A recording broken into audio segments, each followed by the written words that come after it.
Chairman نظم آباد town سید محمد مظفر نے کہا ہے کہ ہم نے صحت مند ماحول کی فراہمی کو عید الاضحیٰ پہ یقینی بنانے کے لیے جو کنٹیجنسی پلان بنایا تھا اس پر عمل درآمد جاری ہے۔ ان خیالات کا اظہار انہوں نے اسسٹنٹ کمشنر ناظم آباد شائستہ جبی کے ہمراہ عید الاضحیٰ کے پہلے روز ناظم آباد کے کلیکشن پوائنٹس اور شکایتی کیمپس کا دورہ کرتے ہوئے کہی۔ ان کا کہنا تھا کہ صفائی کے انتظامات کا ہم جائزہ لے رہے ہیں اور سالڈ ویسٹ مینجمنٹ بورڈ کو بتا دیا ہے کہ روزمرہ کی صفائی معمول کے مطابق جاری رہے گی اور وہیں علائشوں اٹھانے کا کام بھی۔ اس موقع پر ڈائریکٹر سینیٹیشن ظہیر احمد نے اپنی ٹیم کے ہمراہ جہاں موجود تھے اور علائشوں کو بروقت اٹھانے کی نگرانی کر رہے تھے، انہوں نے چیئرمین نظم آباد ٹاؤن سید محمد مظفر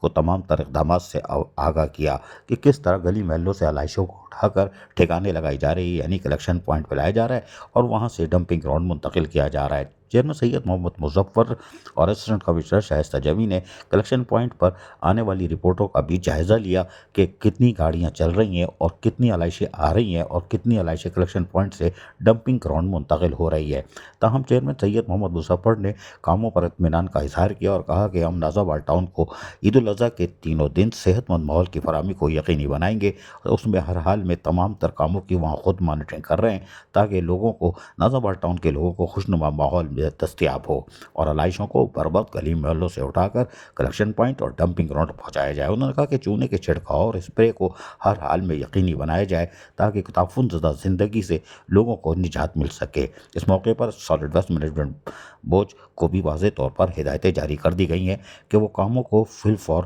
نمٹائیں تاکہ رات گئے تک کا یہ معاملہ نہ ٹلنے پائے اور یقینی طور پر یہ درست اقدام ہے۔ عزیز عارف، KBS بلدیاتی نیوز، کراچی۔